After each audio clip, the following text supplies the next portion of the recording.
the average person, this is still an economic failure because they aren't building wealth for themselves to hoard at the top.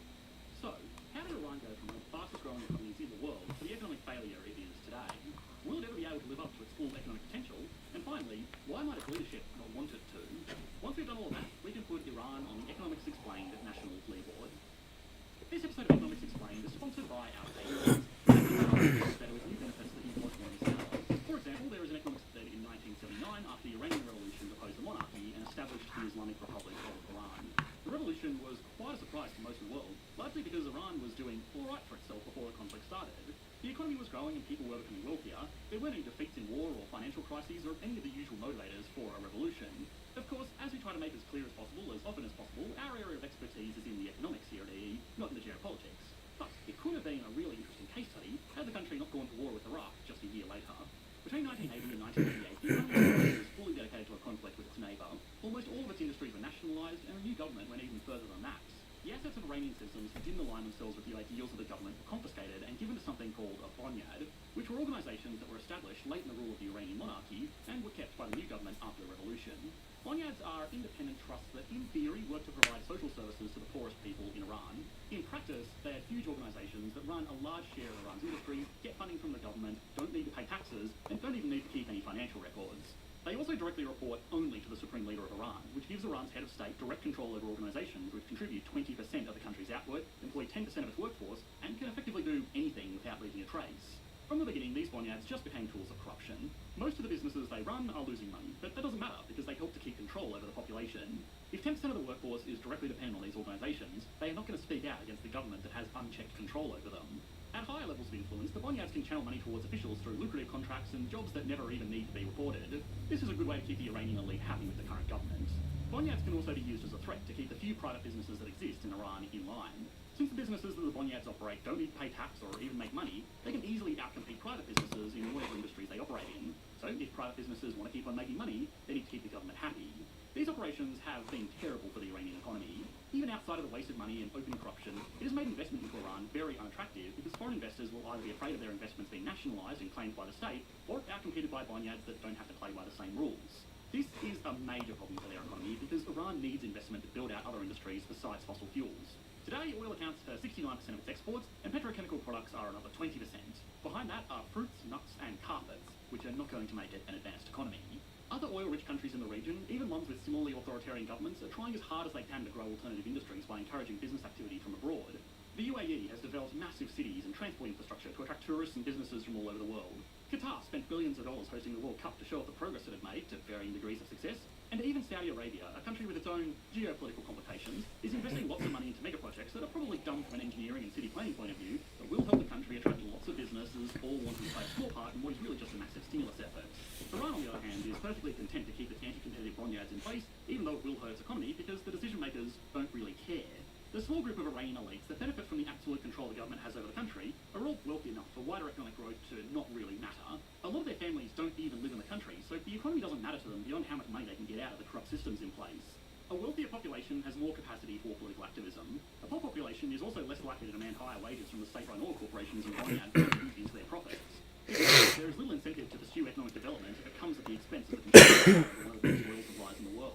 Even if economists remove the influence of self-interest corruption, a lot of these systems are heavily intertwined with the country's theocracy. The fact that they also employ a lot of people means that despite their problems, they remain quite popular in the country itself. Bonyads are also semi-religious organisations, and in between funneling money around, they do actually do some good for the poor, but they also get the country into a lot of trouble.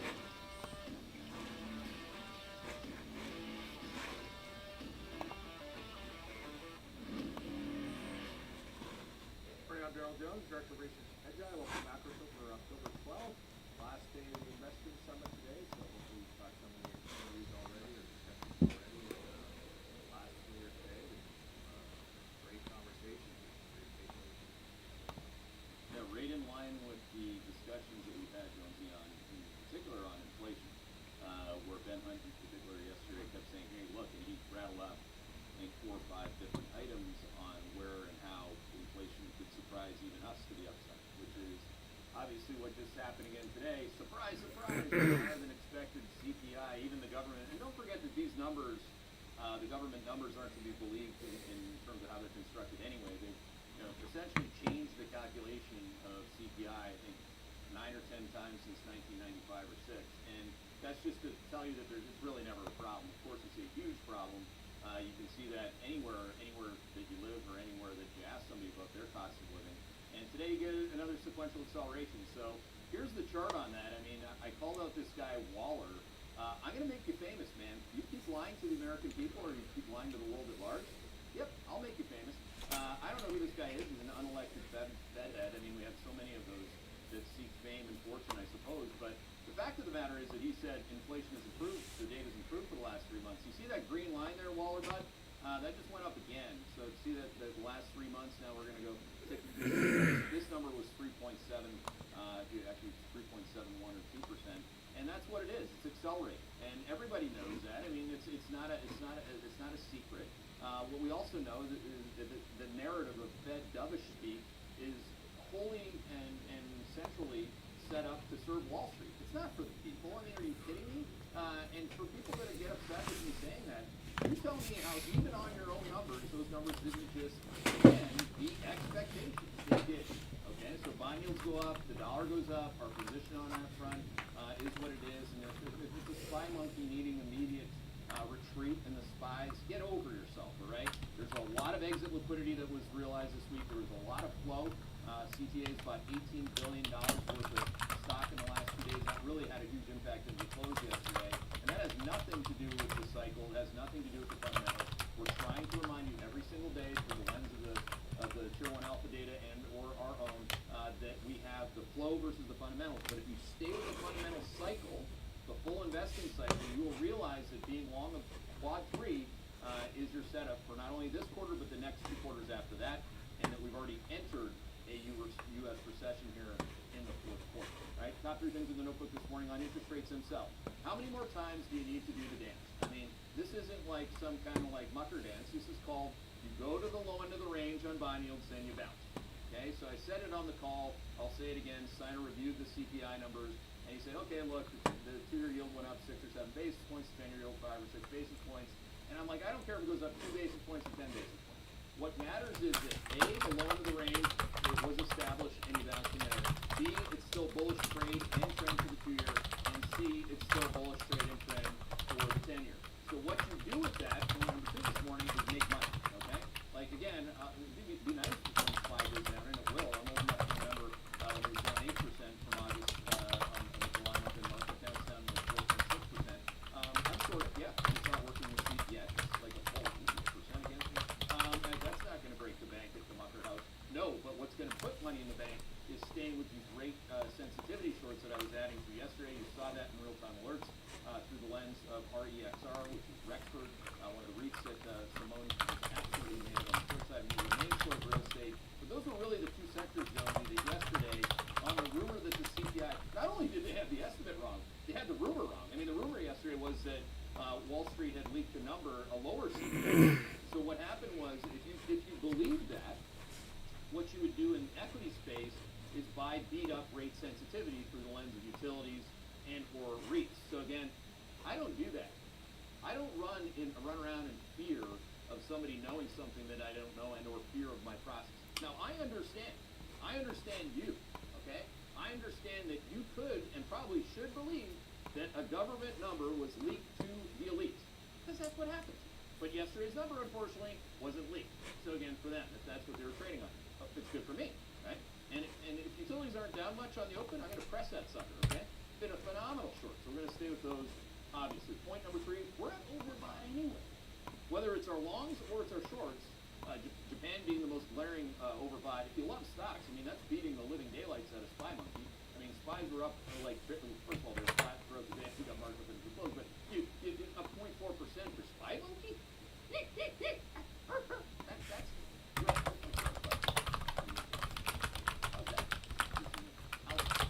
Nikkei's overbought, which is wrong. The DAX, which I was shorting yesterday, EWG time, DAX is overbought. These are the big things, right? You got S&P, DAX, and Nikkei.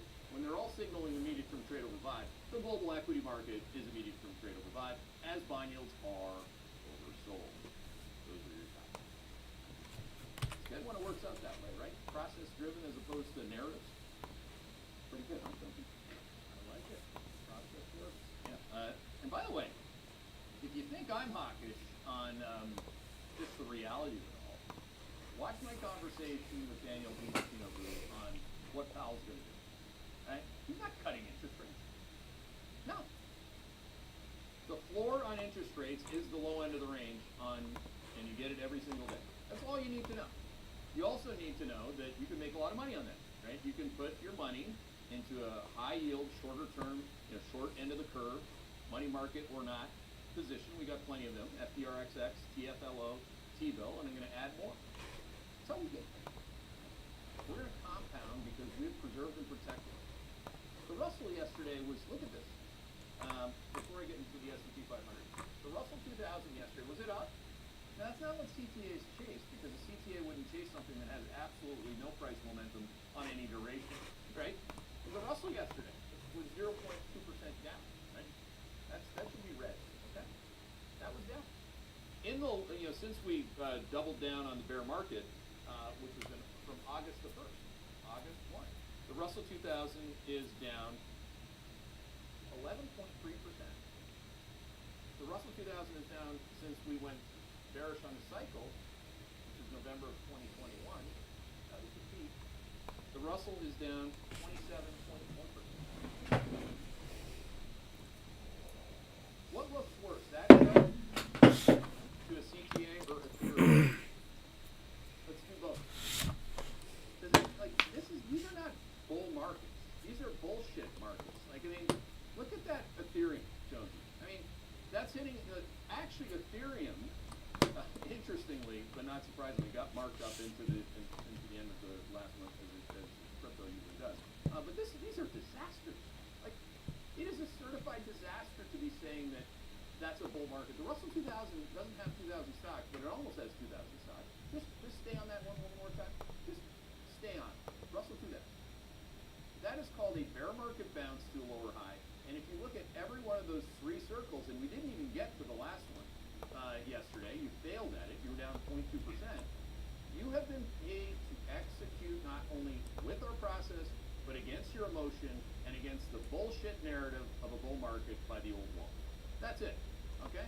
Now I get if you own these 7 stocks over here, that's different. And by the way, we own, I can't personally own them because my analysts have been dead right on them and they modeled them, so we don't have a conflict of interest. But Meta and Google have been far better places to have your capital. If you really need to own those 7 stocks, we've said own those 2, okay? They're both signaling overbought as well this morning, Jonesy, just FYI. Let's just mix it up a little bit and not spend as much time on SPY Monkey today. But again, it does have 3.9% downside versus barely any upside, 0.5% on the up. So again, and again, and again, it is better. The S&P's been up for 4 days in a row. It's better for me and my family if the S&P is up 2, 3, 4 days in a row when I'm adding to the short position and trying to get back to my max. Why? Because if it doesn't keep going up, I don't get to go to my max. Because unlike a rookie or somebody who has no experience in this game on the short side, who may be in the game for a long time but just isn't good at short. We have a lot of hedge funds out there that are really bad at short selling too, but unlike a rookie, we add to shorts incrementally. I add to my SPY Monkey short 50 basis points at a time, right? From 1%, how many times can I add to it? If I have a 1% position in SPY Monkey, because that's my minimum, which I went to last week. Remember last week? We're old enough to remember last week. I'm not trying to get you like a baby. I'm trying to get you right to what I actually did. We take it to the minimum. We add 50 basis points 4 times equals 3% max short. But if I didn't get to 4 days in a row, knock your butts. You don't get to go to the max, right? So it's a good thing to be able to invest this way. It's a great thing to be able to risk manage your hard-earned capital this way. It's a really hard thing to have the discipline to do. All right? I don't have a problem with that. Discipline is one of my strong suits. As you know, I have many weak suits. Let's keep going. What else we got going on? One wasn't, you see my Leafs win last night against Smarty? Yep.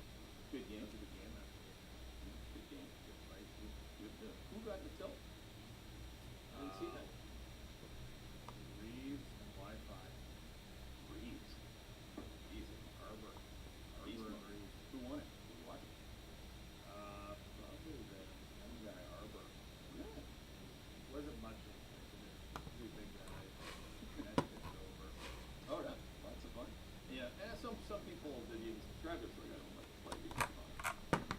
fighting on Twitter. You like fighting against me anytime something goes wrong.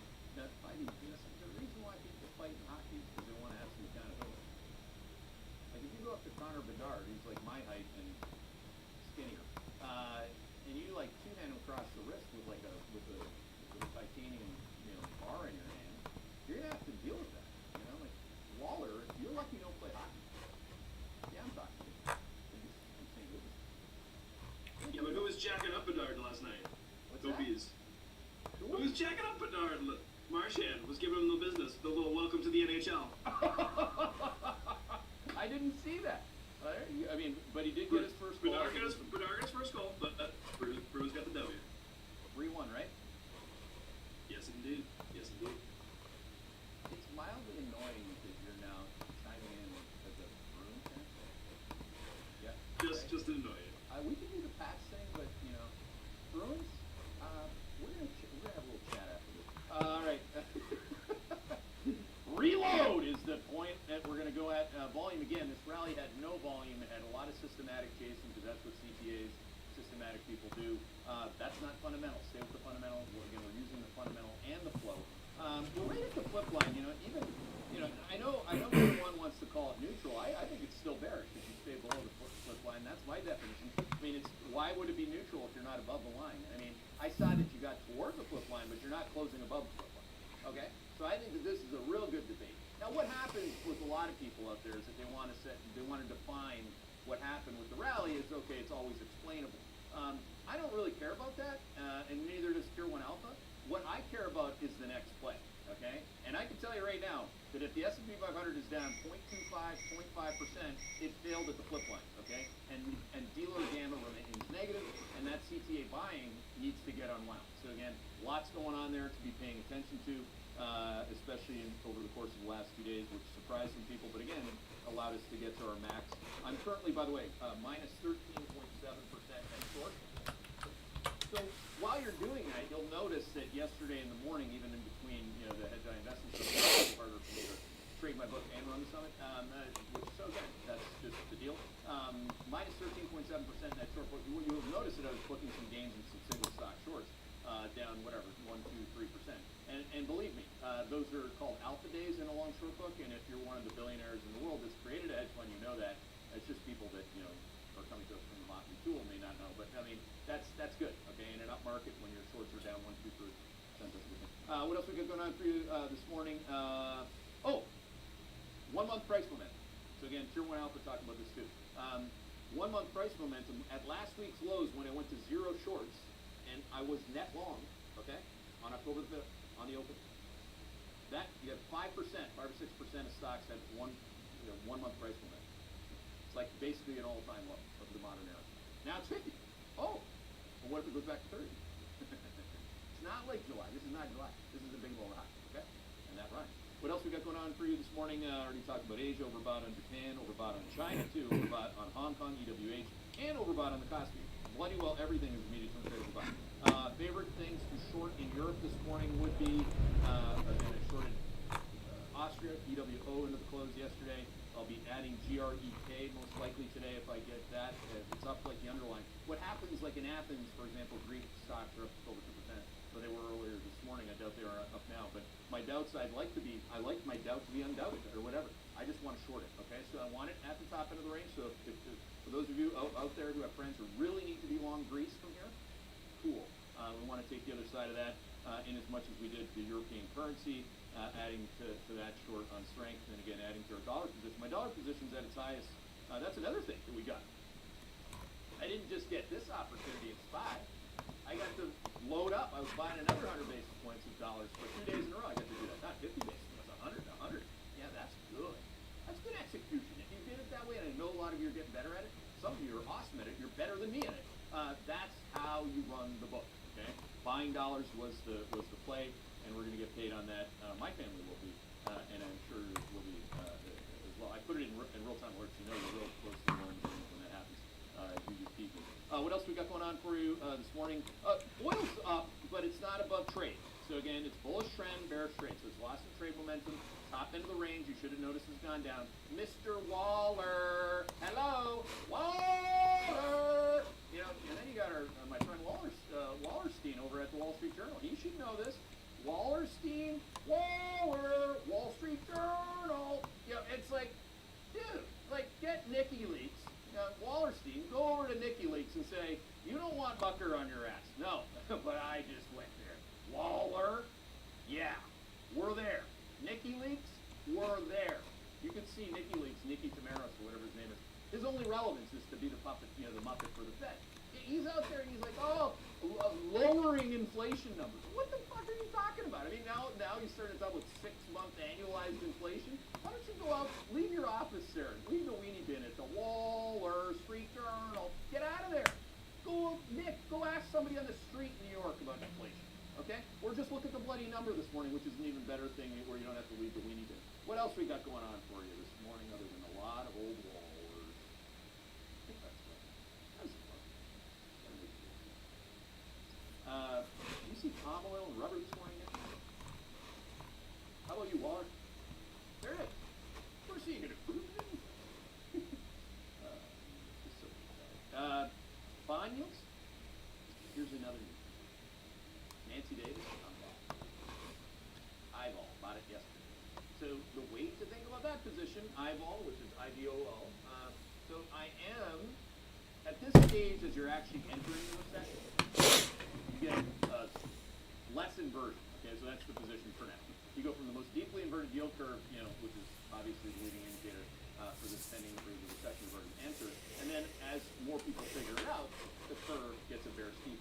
So eyeball, which is the ETF for that, that's what I bought some of yesterday. Now, one way to think about it, the only way I think about it, is the risk range. Okay, the risk range of 2s minus 10s is currently minus 52 to minus 25. That means, so today the curve is minus 43, minus 45. I guess what it's doing post the ratio. But again, on its way towards minus 52, that's where I want to be buying more eyeball. That's how I'm going to do it. Okay? What else we got going on for you this morning? That's a good spot to play.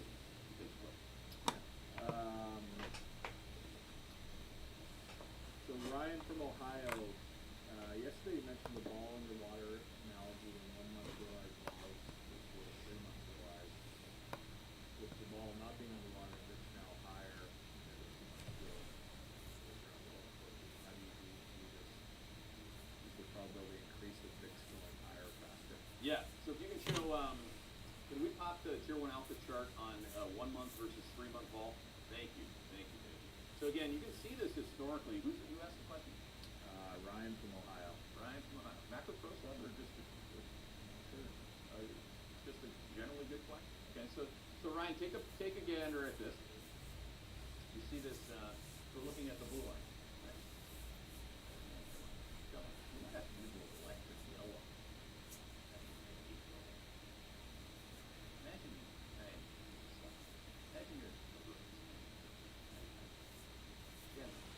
Genron is going to become a mess. So remember this point right here? Everybody remember that?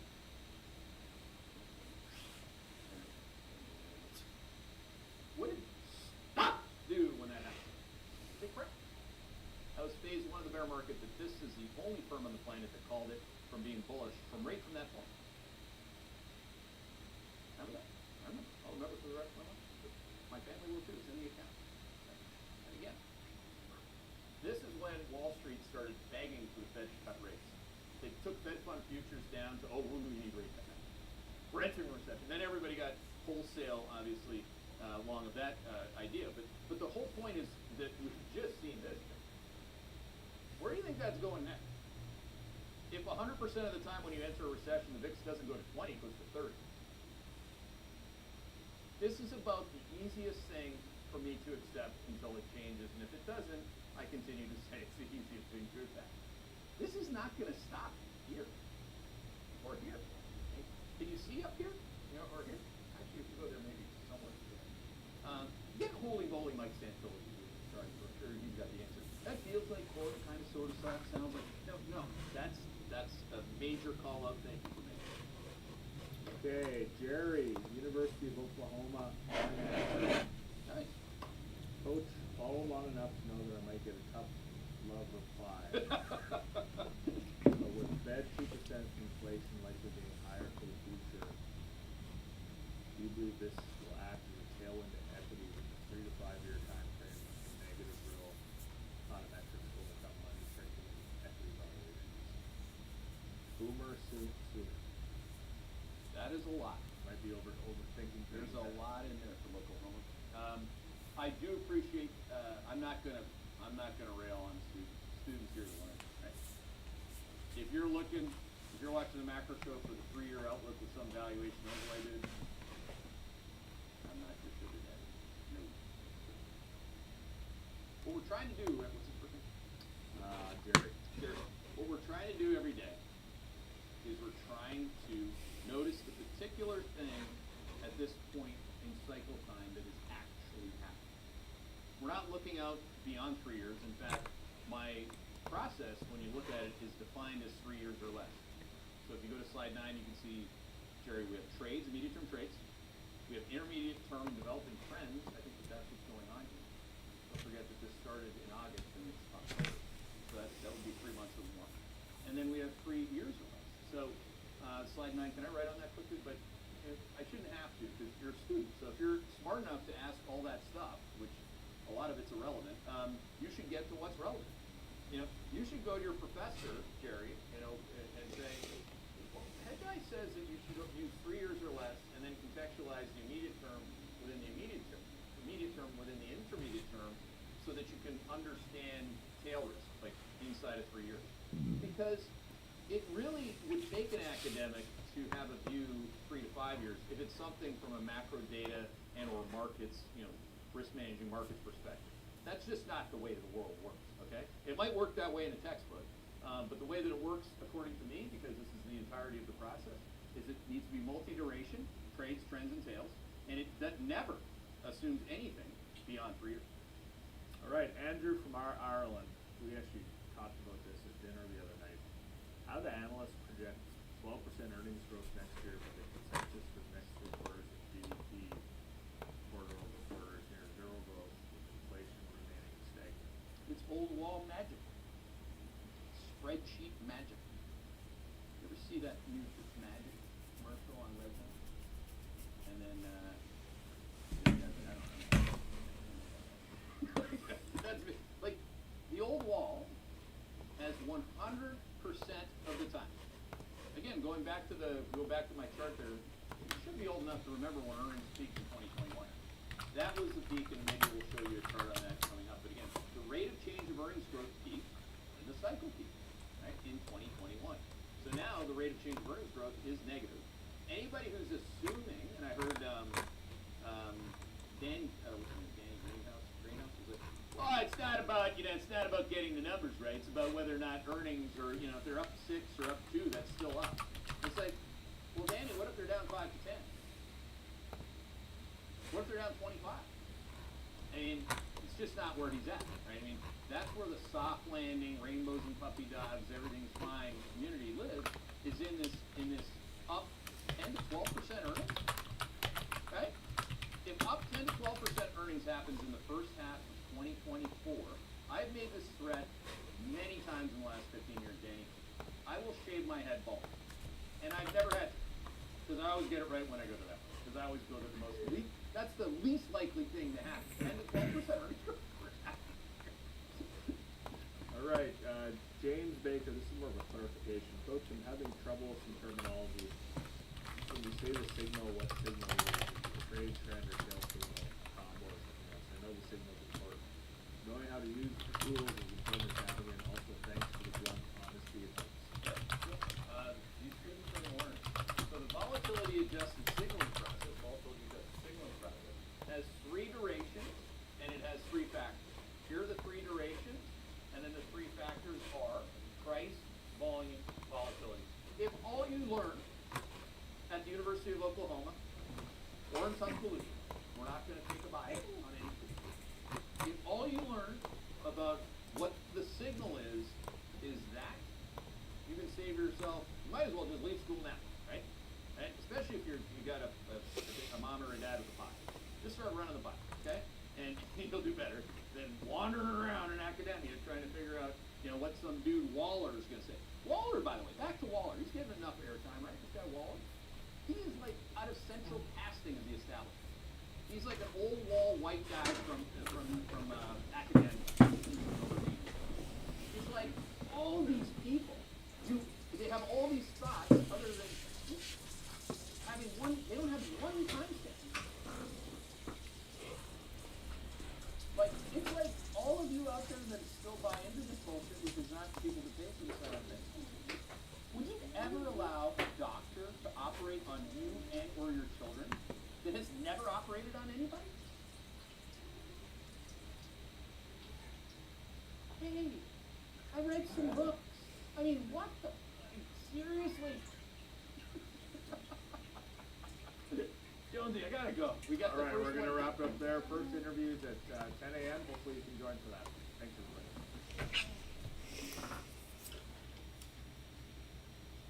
Good morning from the control room, everybody. Yes, 10 o'clock. 10 o'clock today, not 11 o'clock. Check your inboxes for the link for today's conversation.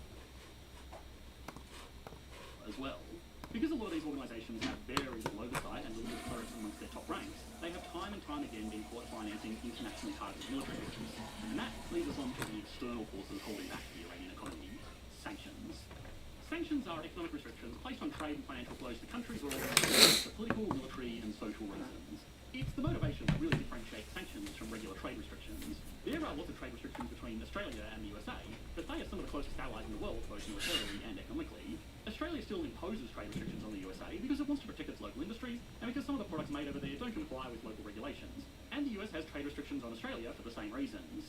If, however, the USA said that NFL is more hardcore than NRL, then Australia could impose economic sanctions on the country until they formally retract their statement. Sanctions range in severity from not exporting goods to the country all the way up to blocking all of their imports and financial flows and seizing foreign assets while encouraging allies to do the same. The goal is to cripple the country's economy so they either lose their ability to continue fighting a war, they're forced to comply with the terms of the countries imposing the sanctions, or their own people get sick of their declining quality of life and force change from within. Sanctions are much more effective when the country or group of countries imposing them are larger trading blocs than the countries that are the target of the sanctions. In the example where Australia imposes sanctions on the USA, they probably wouldn't even notice because Australia is such a comparatively insignificant economy.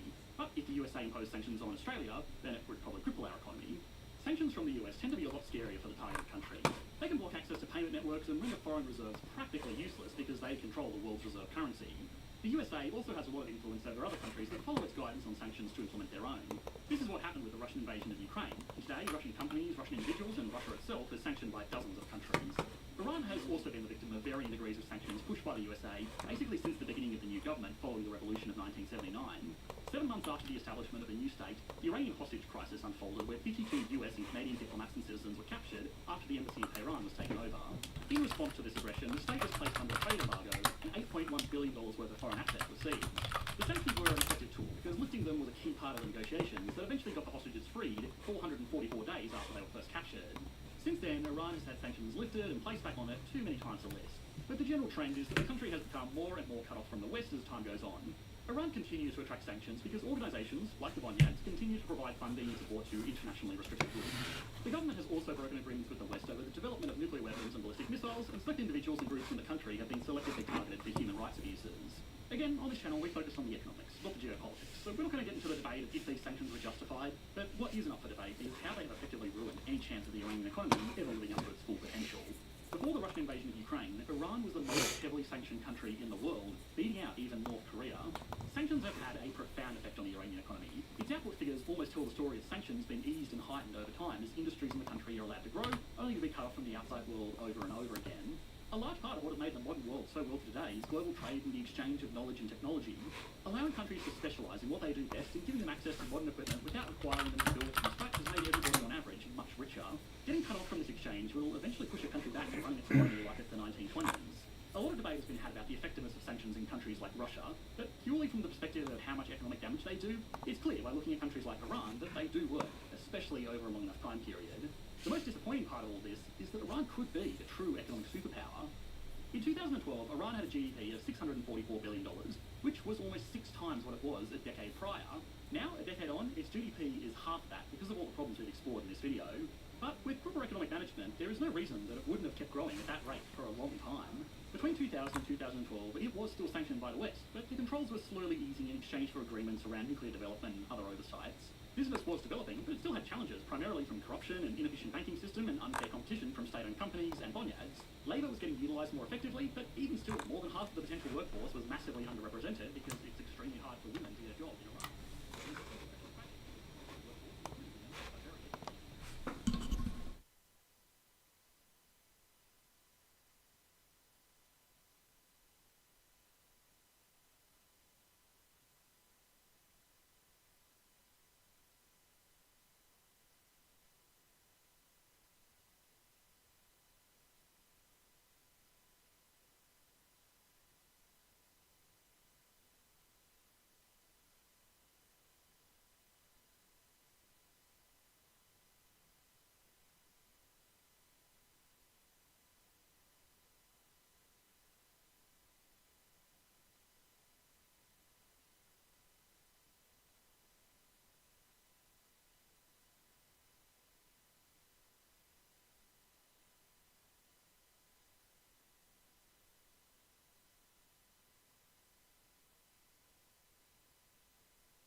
Even with all of these challenges still in place, Iran peaked at being the 15th largest economy in the world.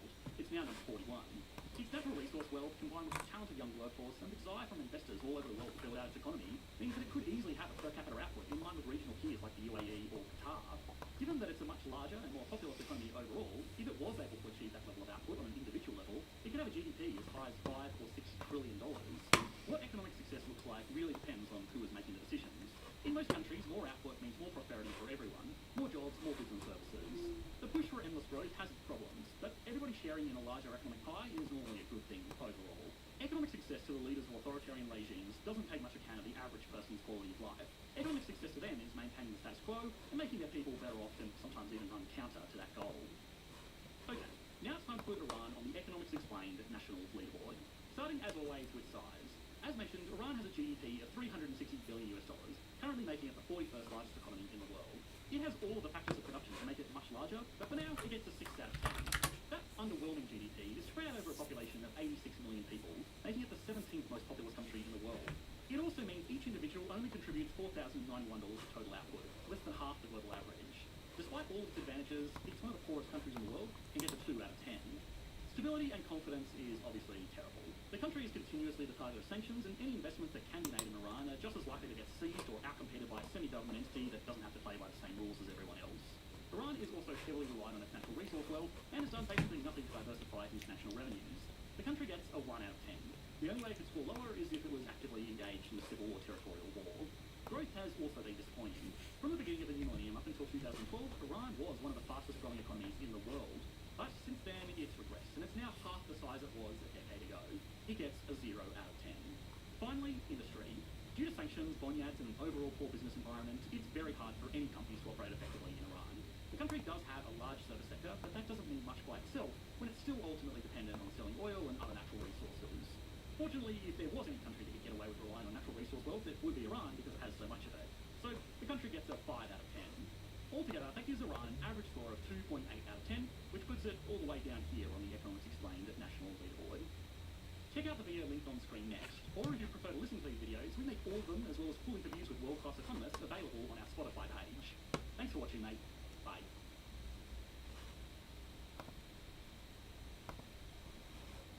Next speaker is an expert geopolitical analyst and author and an accomplished speaker.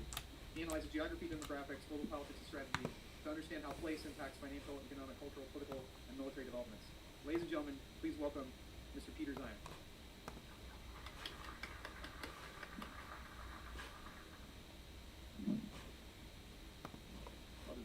Okay.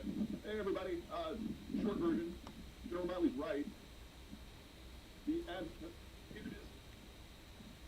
advent of the transition from the musket to the rifle was part of the Industrial Revolution. It changed everything. But it didn't just bring us a different kind of warfare, it brought us a different kind of system. Gasoline, concrete, steel, railroad, fertilizer, electricity. The world we know. But there's nothing that says that progress is one way. History is replete with examples of cultures, people, regions going the other direction. We are on the verge of something fundamentally different right now, yes. But a lot of it was more like the world before 1945 than the world of the future. So with that, the 10 most terrifying words in the English language. I am an economist and I have a PowerPoint deck. Let's start by talking about how we got to right here.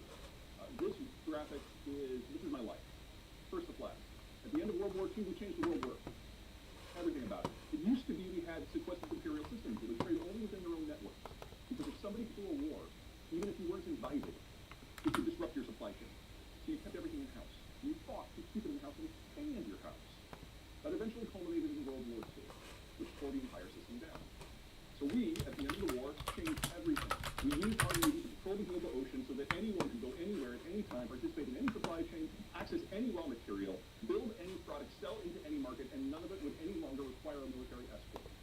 That's globalization, that's free trade, that's the world we know. But there was one catch that we insisted upon.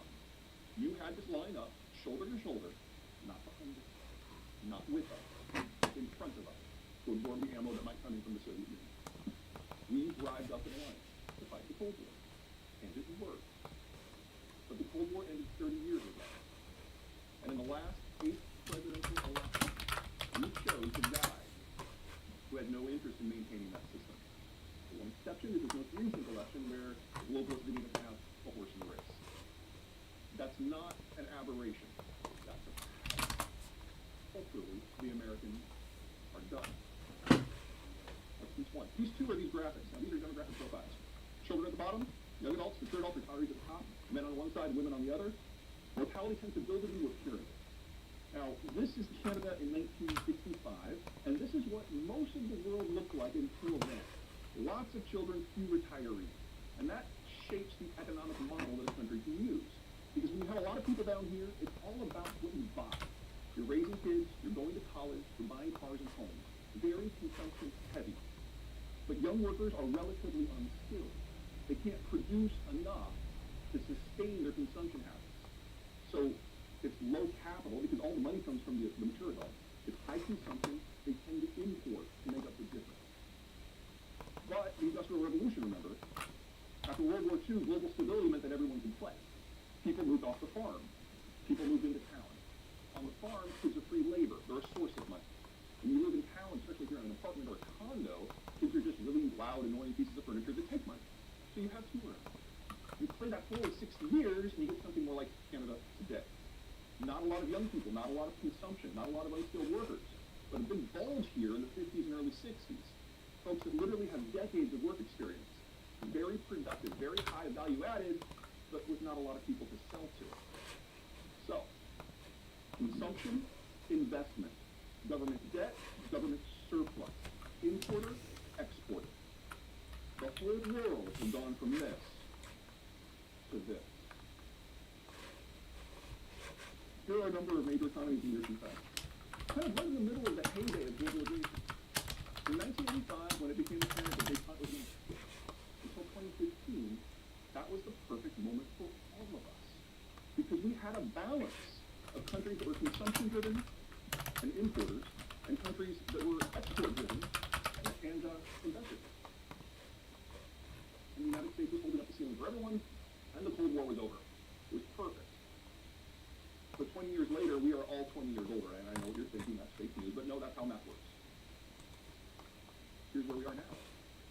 The moment's over. Even if the United States decided that it still wanted to hold up the ceiling, the economic model that allows everything to understand about trade and growth and consumption and investment, it's already gone.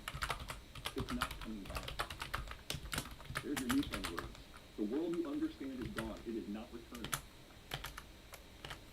Here's us. We're different. A lot of elbow room in the United States. We industrialized over the course of over 200 years instead of less than 50 for most. We got used to having larger families. That shaped everything about this country. Let's start with the baby boomers, the green block. They're the largest generation we've ever had. The thing you must always remember about the baby boomers is there's not a damn thing about them that's special. Come on, there's a lot of Gen Xers in the room. That was hilarious. Anyway, they were born at the same time, they went to school at the same time, they started families at the same time, they entered the workforce at the same time, and now they're retiring at the same time. They are the single largest chunk of our workforce ever. They are the culmination of all of our skill sets, and they're all leaving the workforce at the same time. You want to understand what's going on with inflation today? That's the single most important factor. And they will never come back. Gen X, that's my generation. We're a little bitter because we've always been outnumbered. We always will be outnumbered. We will not ever be the largest demographic in the country. We have always known that the baby boomers will absorb most of the social spending capacity of this country, and we have always known that the millennials will support them because the millennials don't support the boomers with Medicare and Medicaid and the rest. That means that the boomers will have to move in with their kids, and from the millennials' point of view, that is a one-way relationship. Not going to happen. Now, the millennials, large generation, that is true. They are filling out the ranks of the labor force in a way that never could. But they face a challenge. Half of them match the stereotypes. Live in the basement, mom takes them to work at their first job at age 27. Half of that, for them, is true. The other half is not. The other half did everything that we've always expected. They graduated from college in 3.5 years. They did not take an extended adolescence. They went right into the workforce, and then they got slammed up the side of the head by the financial crisis. Ironically, this means the two halves of the generation are in the same place. Whether it's because they took an extended adolescence, or because when they got their jobs, they were the last ones in, so the first ones out. Millennials lost 3 to 5 years of work experience. They're behind. They will always be behind. For our labor force to get back to where it was in 2019, we have to wait for the millennials, a large generation, to have kids, and for those kids to enter the workforce. That'll happen in 2045. And then finally, the Zoomers, which are Gen X's kids. Smallest generation ever in American history. Donald Trump's right, there's a recruiting problem. But oh my God, look what's coming. And unlike the millennials, who are social and are team-oriented, the Zoomers were raised by Gen X. Gen X told them, there will be no break. The government will take everything I have, there will be no inheritance. If you want to succeed, you have to be better than everyone. They are antisocial. Their idea of a dream job is to work in a locked closet with coding. Think of it as just fiction. With the millennials, it's Harry Potter. You have a wand, you fly around in the room, you play some weird-ass three-dimensional version of soccer, and at the end of the day, with the confrontation with the big bad, you don't win because you're smarter or because you work harder. You win because of who you are. Look. Then there's the Zoomers. Hunger Games. You too. There's a plastic spoon. Fight to the death using that and only that, and the winner gets lunch. This is not the sort of group that is easy to recruit. For anyone who's not in soccer. But nothing compared to what our rivals have to deal with. Oh my God. So here's China in 1950. This little blob here at the bottom, that's what happens when foreign troops stop rampaging through your village. You have a birth boom. 30 years later, this is the demographic structure that terrified Mao Zedong. He was afraid that a young, growing generation of Chinese were literally going to eat the country alive. His solution? The one-child policy. 20 years after that, this is the demographic structure that scares Americans. We see a bottomless supply of young Chinese workers who are taking everybody's manufactured jobs. This is also the demographic structure that excites the Chinese politics, because they see as a bottomless supply of young Chinese consumers remaking global norms. We're both right. We were both right, past tense, but this is 20 years ago. Here's China today.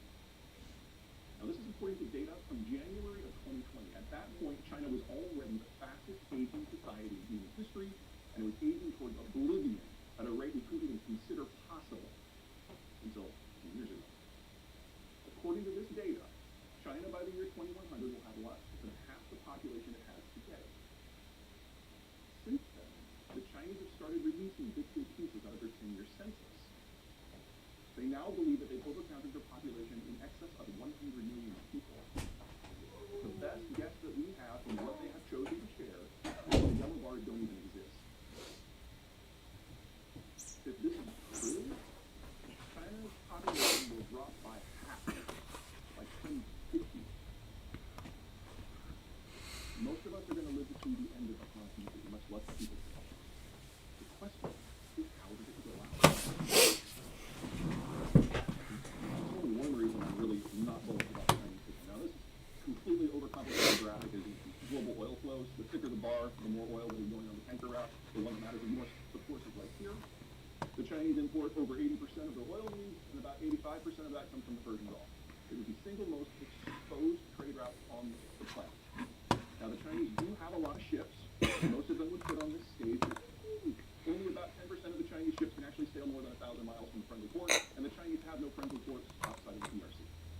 which means they can't control that trade-off. In the case of a war, a real war, the countries that have the capacity to destroy China as a modern industrialized country include, but are not limited to, India, Singapore, Thailand, Malaysia, Indonesia, Australia, Taiwan, the United States, and Japan. You put 2 destroyers in the Indian Ocean, 3 months later, the trucks stop running, 6 months later, the lights go out, and a year after that, they lose 500 million people from famine. The Chinese are utterly dependent on the world that the United States maintains in a globalized fashion. We go home, it ends. We are the single greatest ally and empowerer of today's China. And we've lost interest in globalization. There's a reason that the Chinese are sounding really desperate and really belligerent and really big. They know what's right.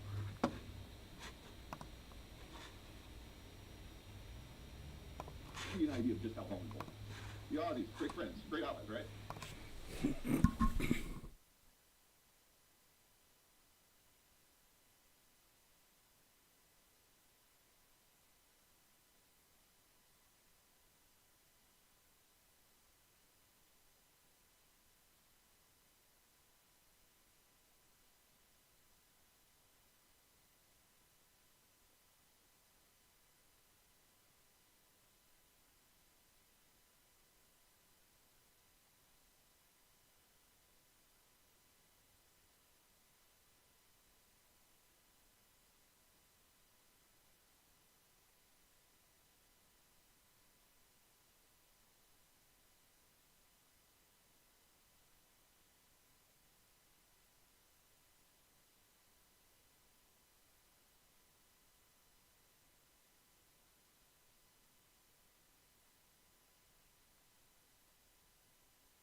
we're also giving them air-launched cruise missiles.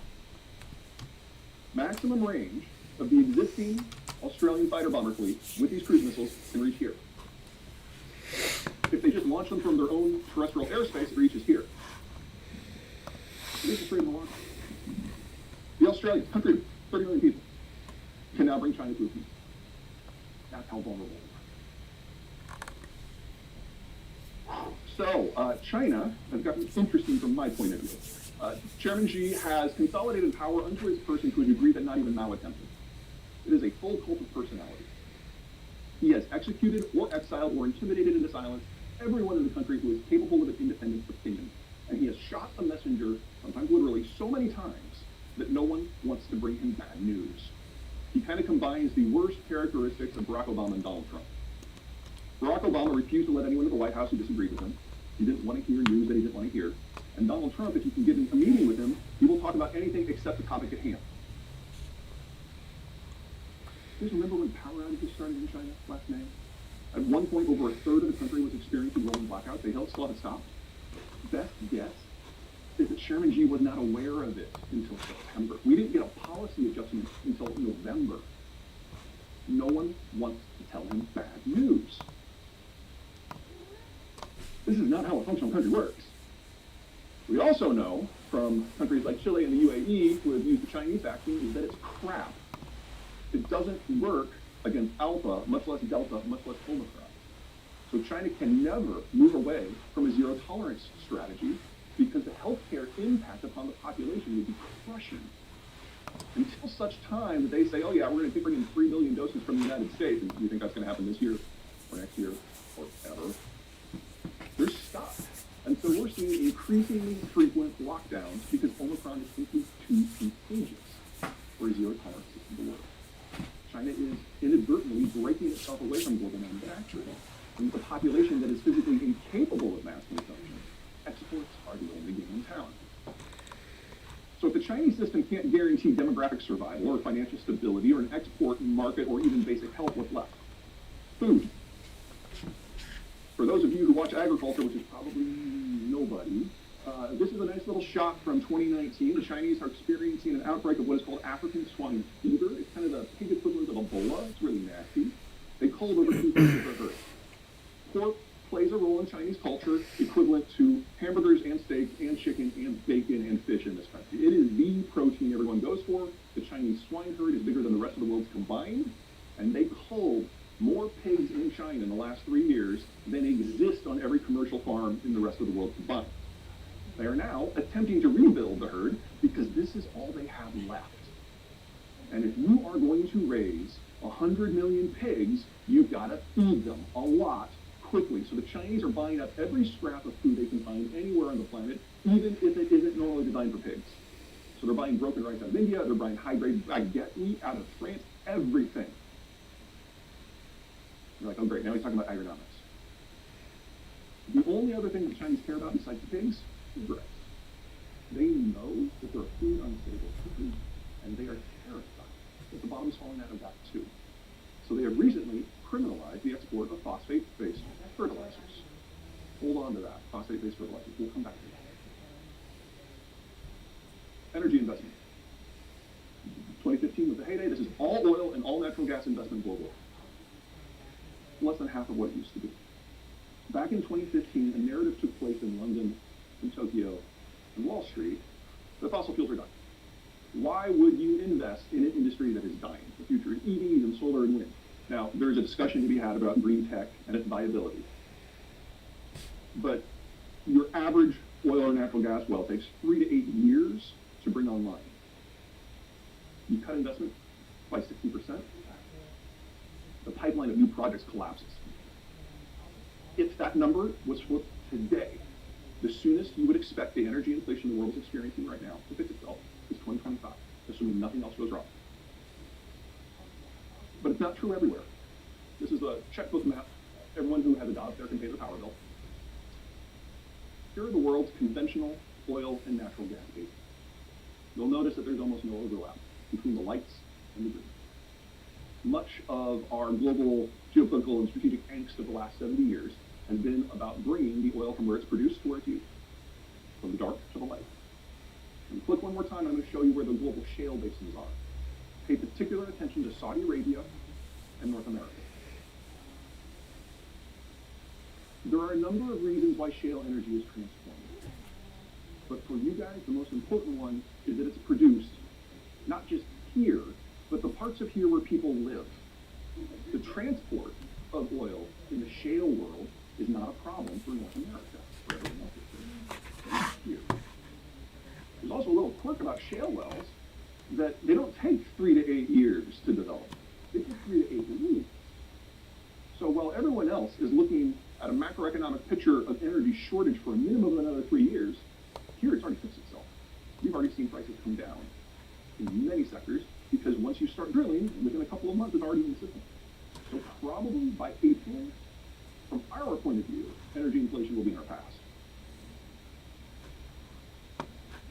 This is natural gas prices in the United States. These spikes here are hurricanes because we used to get about a third of our natural gas from the Gulf of Mexico.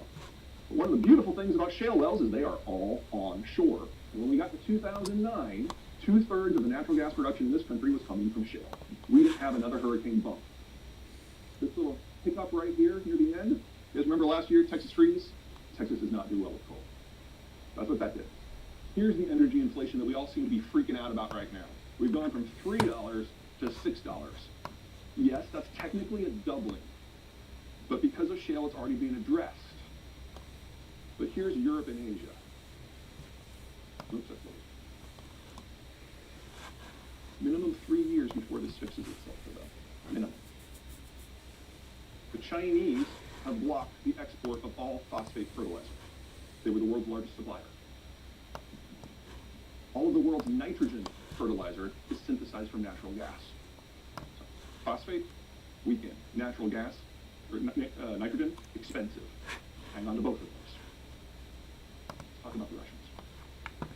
Yes, this is on its side. North this way. Just do that if you have to. A lot of people do. There's no shame. This V, this wedge, is populated Russia. It is the part of Russia where it's not so cold that your nose will freeze off in early October. Late October, you're screwed, but early October, you're fine. Now, this orange color here, that's roughly the population density of eastern Nebraska if you melon scoop out Lincoln and Omaha. So you do have neighbors. You will not see them every day. That's populated Russia. On the shoulders, it gets a little less encouraging. So same view, but this is a combined climate and economic map. So the green, that's the Russian wheat belt. That's where everybody lives. The blue, tundra and Haggai, nobody lives there. The yellow, desert, nobody lives there. You technically could survive in the beige, but it's not pleasant. All right. When the Russians look at this map, they really hate what they see. Because they see a chunk of territory that cannot be defended. They look at it from the point of view of these red hashes. These are the physical boundaries that you can't drive a tank through, or the Mongolians can't forge through. From the Russian point of view, the only way that they can get security is if they can put permanent mass formations in these corridors, the access points to the Russian heartland. When the Soviet Union existed, they controlled all 9 of those access points. It was the most secure the Russian ethnicity had ever been in its existence. When the Soviet Union collapsed and we were left with corrupt Russia, they went from 9 to 1. In 2007, when the Russians invaded Georgia, they went from 1 to 2.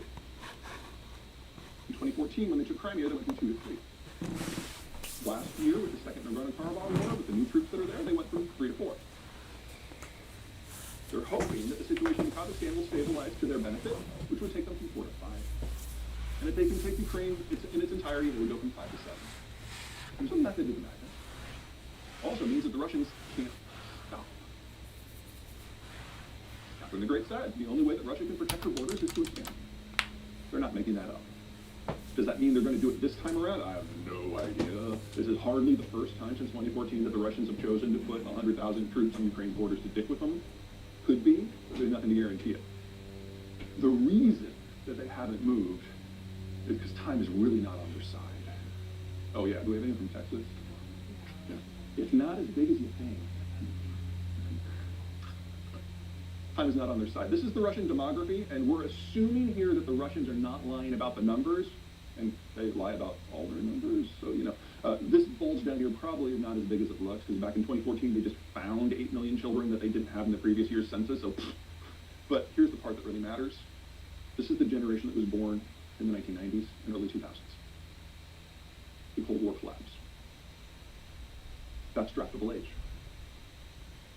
Yes, the Russians can probably take the country with 130,000 troops, take Ukraine, but they can't hold it. You guys know that from the experience in Iraq and Afghanistan. Occupying's not easy when the population doesn't want you there. This country has 45 million people. That's Iraq plus Afghanistan. And unlike Iraq and Afghanistan, where the population concentrations were pretty tight, Ukraine is farmland. Not possible with 130,000 troops. You're talking 2 million troops. The Russians only have 2 million troops that can play that role. And they are irreplaceable, and once they are deployed, that is it. Russia is done. It is Russia's last war. It's an open question in the United States whether it's better to just let them die over the long term, which they will, or lock them down in a war that is endless, which it would. From the American point of view, these are both equally viable options. Ukrainians, of course, have an opinion. Bringing this back to the China discussion, Russia and Belarus are the world's second and fourth largest supplier of of potash. Nitrogen fertilizer is disappearing because of what's going on in energy markets. Phosphate fertilizer is disappearing because of what's going on in China. And if this war happens, potash fertilizer globally has a shortage as well. Yes, rifles are an industrial technology, but so is fertilizer. And if you remove all three types of fertilizer at the same time, this world is over. Now, the U.S. will be fine. We either produce it ourselves or get stuff we need from Canada. But the rest of the world, the technical term is fucked.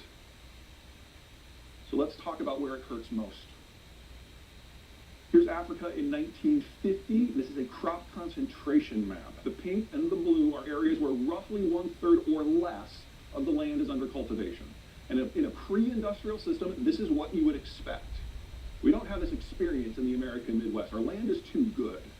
But in every other part of the world, most of the lands are subpar. And it takes value-added inputs in order to make them productive. Fertilizer, pesticides, herbicides, equipment, fine, it takes it all. All of those are industrial technologies. And with 50 years of access to those technologies, this is what Africa became. Over 5 decades, their output increased by a factor of 5. One of the great successes of the globalized order. Now take away some of those inputs. Subpar lands, once you apply the technology, have explosive increases, which means if you take away the inputs, they have explosive decreases. Now this next map combines my entire, oh, no, not yet, sorry. Ooh, weird when you don't have a confidence monitor, you never know what's next. This is where the world's wheat comes from. The beige are the net exporters, the red are the net importers.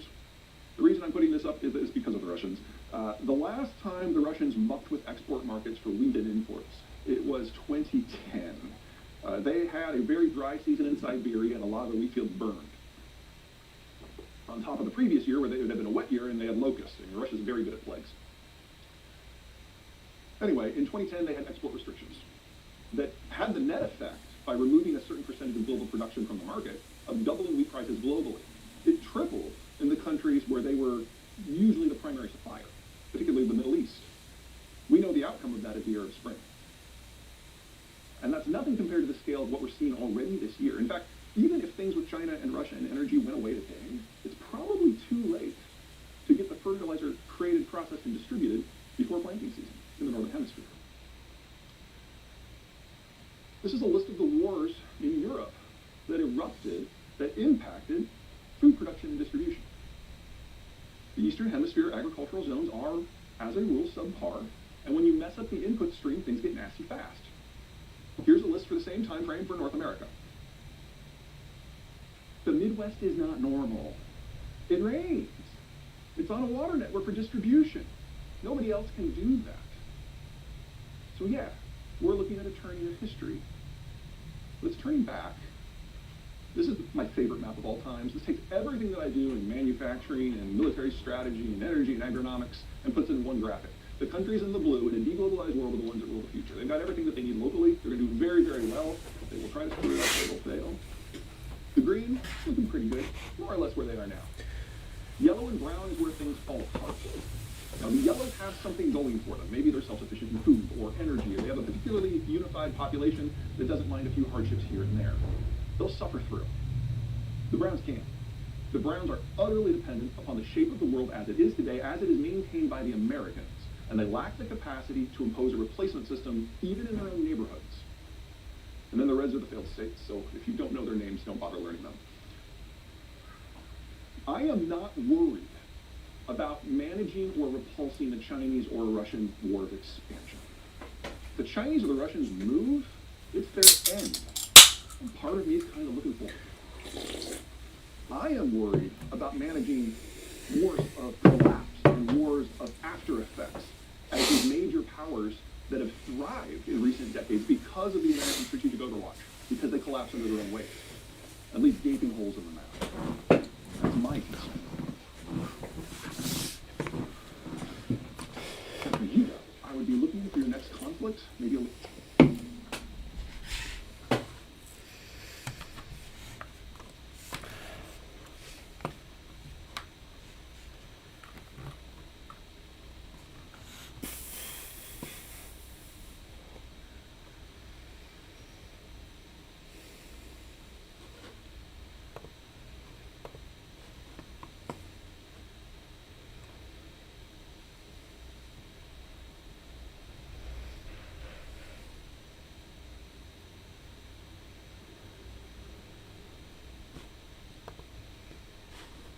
You don't get a fire in your belly with a boring breakfast.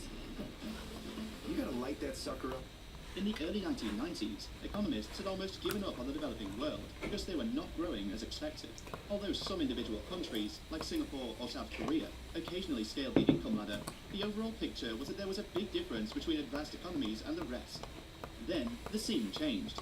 In the late 1990s, global trade experienced explosive growth, and the gap between the rich and the rest closed fast. Poverty tumbled. The share of people living on no more than $1.90 a day at purchasing power parity fell from 36% in 1990 to less than 10% in 2022. The proportion of Africans living in extreme poverty also decreased, from 53% to 35%. But due to rapid population growth, the number of poor Africans has increased. Despite this, the African economy has been among the fastest growing in the world in recent decades. Moreover, the growth in Africa is becoming increasingly hard to ignore, as rapid economic and social changes position the continent for a more significant role in global affairs. So, how are African economies doing? To answer this question, this matrix separates countries into two groups: strong growth, 5% or higher, and weak growth, less than 5%. Within each category of growth, the country's economies are further divided into three subgroups: non-resource intensive countries, oil exporters, and other resource-intensive countries. Based on growth data between 2013 and 2023, the table shows that out of the 41 countries, 18 have achieved a growth rate of 5% or higher. These countries encompass all three types of economies. While 8 out of the 18 strong growth economies are non-resource intensive countries, they are the prevailing majority. So, why are these African countries improving while others are not? For decades, commodities have shaped Africa's economic growth. When commodity prices were high, growth was good. When prices dipped, the continent's economy suffered as well. Even though Africa is home to a third of the planet's mineral reserves, a tenth of the oil, and 2/3 of the diamonds, it is still the poorest continent on Earth. Many left-wingers argue that Africa is poor because its former colonial powers want to keep it that way, not because of the choices its leaders are making. Many conservatives, on the other hand, sweepingly say that corruption or bad governance are to blame, without taking account of the obstacles many African countries face. However, according to McKinsey & Company research, Africa is outperforming many expectations and transforming its diversity into opportunities. So, let's delve into the details of how similar countries have taken diverse paths, offering valuable lessons to be learned. The first lesson, about the importance of simply having a state that works, comes from Rwanda and Burundi. Both countries are small, landlocked, and densely populated. Since gaining independence, both nations have experienced genocides against their Tutsi minorities by their Hutu majorities. In the early 1990s, Burundi had an income almost similar to that of Rwanda. However, since then, incomes in Rwanda have more than tripled, whereas those in Burundi have fallen, resulting in it becoming the world's poorest country. One significant difference between the two lies in their governance. Although neither country is democratic, Rwanda has a functional government and low corruption, whereas Burundi witnessed large-scale political strife and various coup attempts. The Ibrahim Index of African governance, which looks at a variety of indicators, including the rule of law, infrastructure, and sanitation, ranks Rwanda 12th, while Burundi is placed 43rd. The second is that economic policies matter. Upon gaining independence in the early 1960s, Kenya and Tanzania had similar economies, both dependent on farming, with almost identical per capita incomes. Both initially suppressed democracy to run authoritarian one-party states, but they chose very different economic models.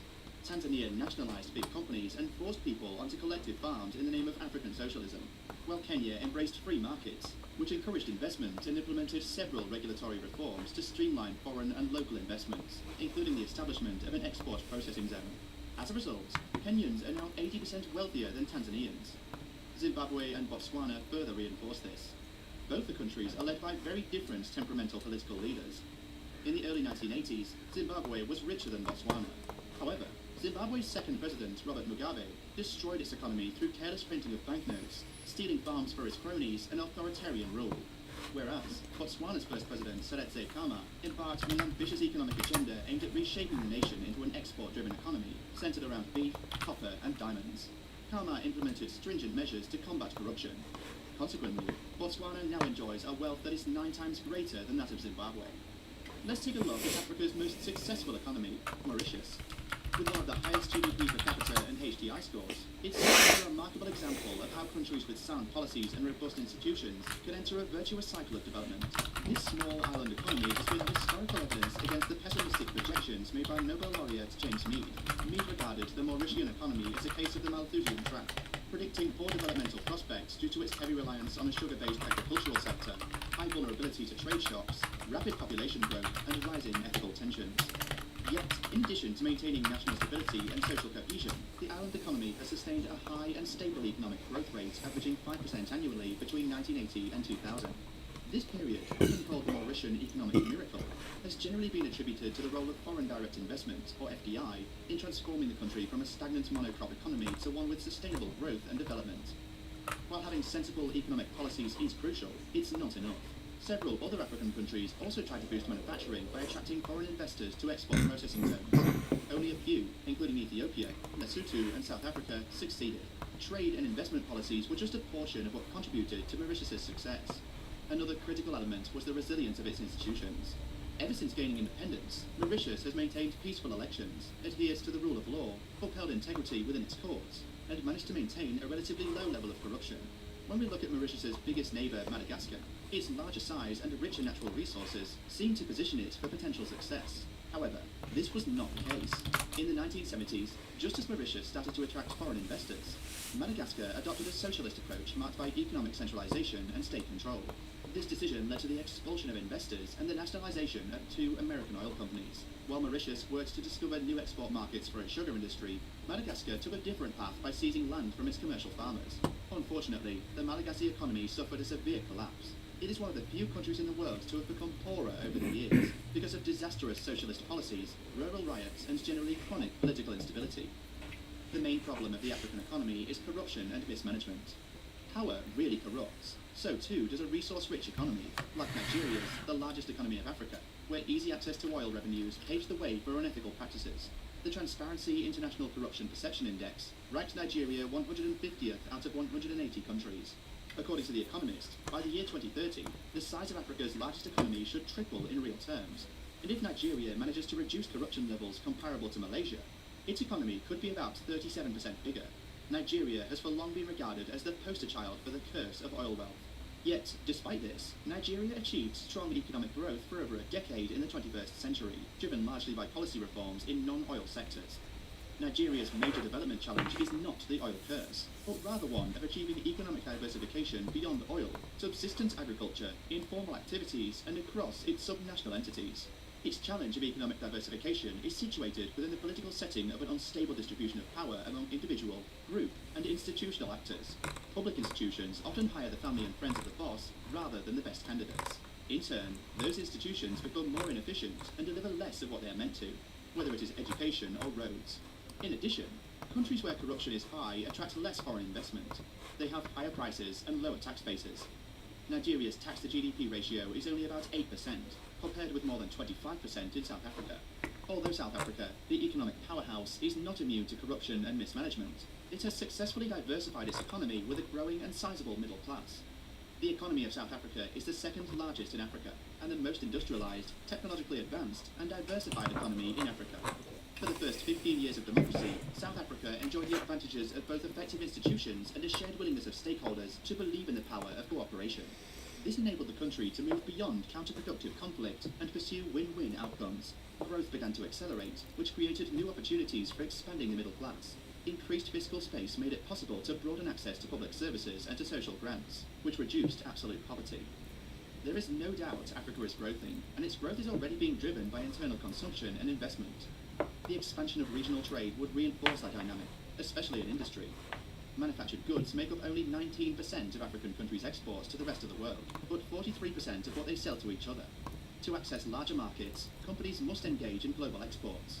As they adapt to global competition, their productivity also improves. Nigeria is gradually reducing its reliance on oil exports. Rwanda is becoming a hub for conferences, attracting upscale tourists and thriving business services firms.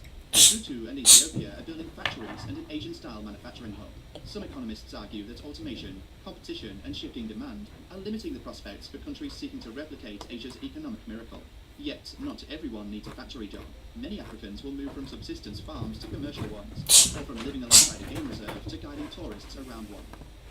Since colonial powers carved up Africa, the continent's population numbered fewer than 100 million people, which accounted for approximately one-third of Europe's population at the time. Today, there are almost 2 Africans for every European. Some outsiders see this rapid population growth as a potential recipe for disaster. Although the poverty rate is falling, about a third of children are still malnourished. Every month, about 1 million Africans enter the job market. Many of them do not have the education or skills they need. More than a third of African children do not finish secondary school. In Mozambique and Madagascar, that rate jumps to more than half. Over the longer term, the major trends taking hold, rapid urbanization, increasing migration and remittances, a rising share of children in school, the hundreds of thousands of students at universities abroad, are reasons for hope. These trends provide reasons for optimism. The most crucial lesson, and one that holds the most promise, is that many of these trends reinforce one another. Countries with more capable bureaucracies and open democratic systems tend to fare better economically and invest more in education. Strengthened economies and improved education, in turn, contributes to decelerating population growth and enhancing dependency ratios. While not all nations are part of this virtuous cycle, the differences are stark for those that are.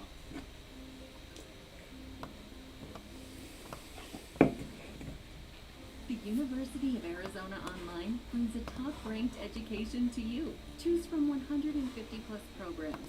Learn from the same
Are the newlyweds planning their honeymoon?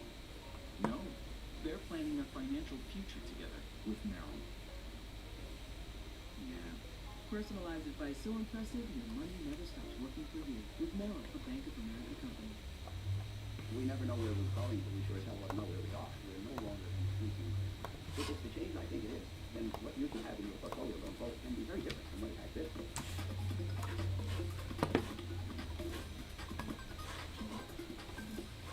Howard Howard Marks made a fortune shopping in the discount section. He made his name in distressed debt, investing in companies that were going through bankruptcy or have defaulted on loans. Nobody ever repays their debts.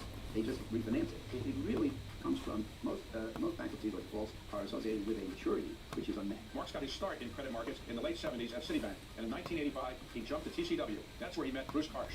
Together, Marks and Karsh raised one of the first distressed debt funds, and in 1995 they left TCW altogether to start Oak Tree Capital Management. We managed $7 billion at TCW, and the unspoken question is whether we could ever get back to $7 billion. And of course now we're at about 108. Today, Marks says investors are on the precipice of a massive sea change in financial markets. If you came into this business since 1980, which was almost at the height, you have only seen declining interest rates. People tend to say, well, that's what it's been for 40 years, that's normal, that's what it's going to be. But no, you have to recognize, that's why I call it sea change, because you have to recognize this is important. And as interest rates stay higher for longer, Marks Specialty Credit looks more attractive than it has in the recent past. Today, you can get equity-type return from what we call credit. So in 1995, you left TCW with Bruce Karsh, and you set up Oak Tree. Did you ever imagine becoming one of the largest investment firms in the world, and you would be one of the best-known commentators in the world at that time?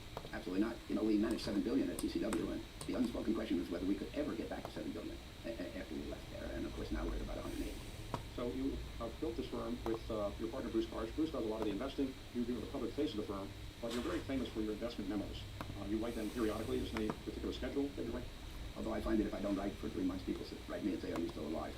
You recently had a health scare. Are you okay now? Well, I was very lucky. I got great treatment. When you spend a month or so, do you interview people, or just your impressions of what's going on? Do you have data you're using? They're not data-driven.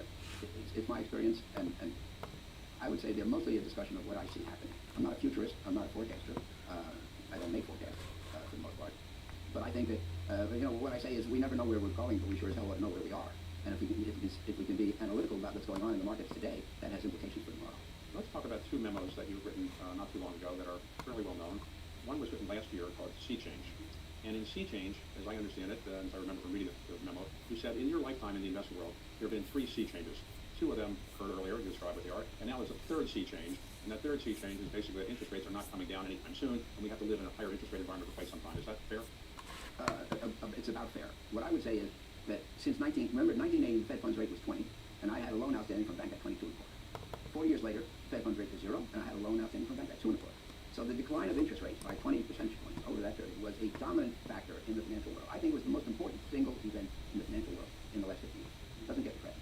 Well, okay, was that the first sea change in your investment? No, that was really the second. The third follows on from that. In the period 09 through 13, the Fed took the Fed funds rate to 0 to fight the global financial crisis. Left it there a long time and didn't have any luck getting it back up into what you might think are normal ranges. So we had a low interest rate environment which made life very easy for borrowers, asset owners. It's easy to run a business. The economy did well. We had the longest bull market in history, the longest economic recovery in history.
The First World War in the Middle East ended in 1918, but the end of one war was just the beginning of another.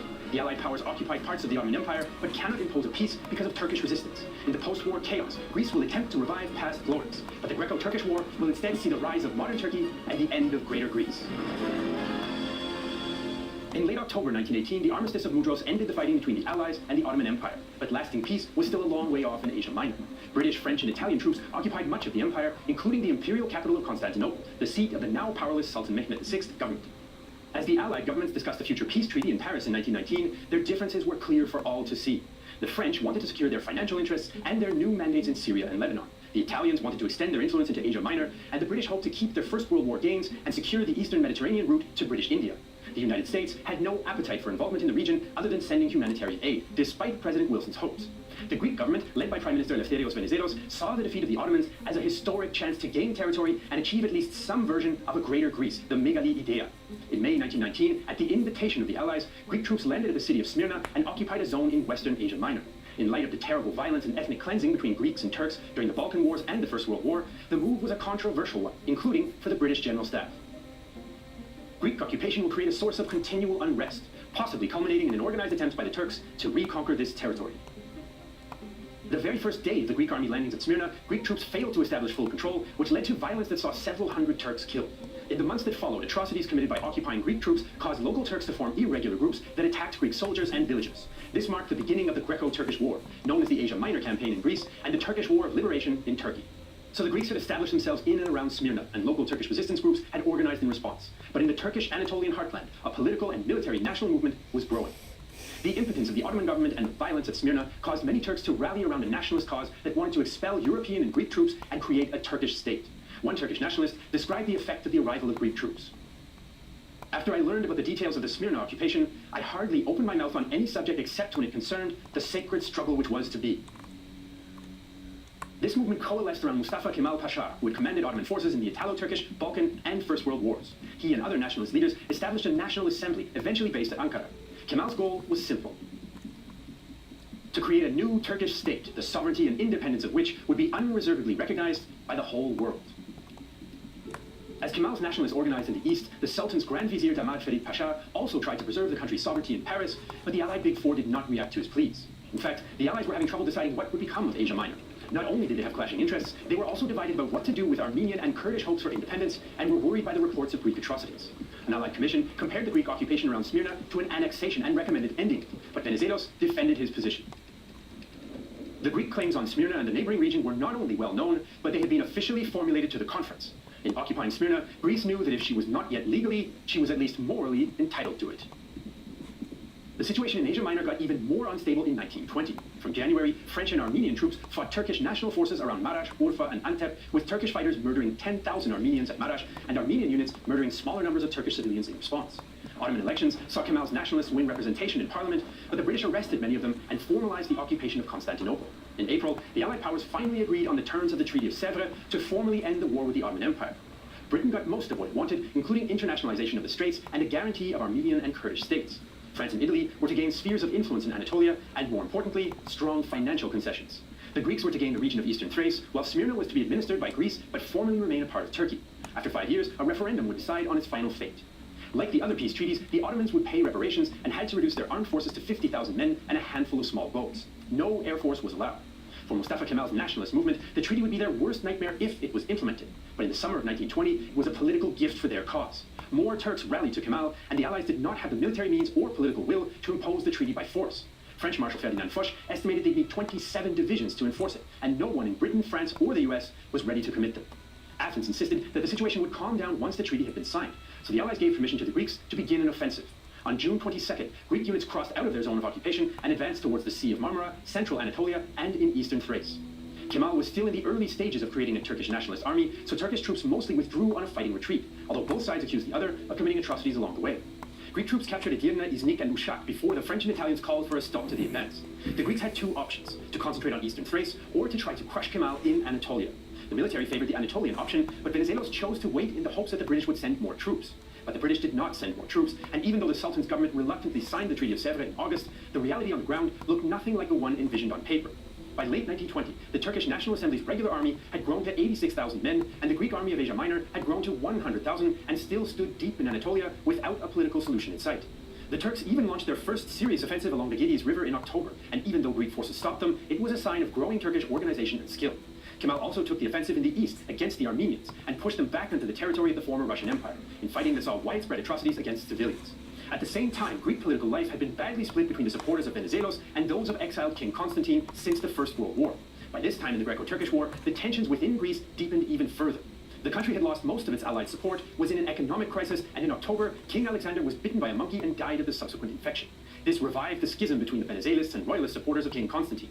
Venizelos was defeated in the elections that fall, and Constantine, who was disliked by the Allies for his pro-German stance in the First World War, returned to the throne of Greece in December 1920. Venizelos later reflected on his defeat. My mistake was that when the death of Alexander occurred, I failed to postpone the elections in order to negotiate with Constantine and the powers for the accession to the throne of the constitutional heir. This was my great, and you might say, unforgivable error, because this solution, if it had been achieved, would have restored national unity. So by the end of 1920, the Greek army was deep in Anatolia, and Turkish resistance was organizing around Kemal. The leaders of an unstable Greece, dependent on vanishing Allied support, were getting more desperate. The political situation continued to spiral for Greece and improve for the Turkish nationalists in early 1921. The Turkish Assembly passed a new constitution, condemned the Sultan's government in Constantinople, and signed a treaty with Bolshevik Russia in March, which stabilized the eastern border and provided more weapons shipments as well. The London Conference was supposed to find a diplomatic solution, but failed, and the violence on the ground continued. Greek reinforcements arrived in Anatolia, Venizelos officers were replaced with royalists, and General Anastasios Papoulas took command of the Greek army of Asia Minor. Greek strength in Anatolia grew to over 100,000 men, and with the new recruits came reports of plunder and violence against the local population in areas under Greek control. In April 1921, the Greek Governor-General of Smyrna admitted to a spike in violence against Turkish civilians, but the International Red Cross report was far more direct.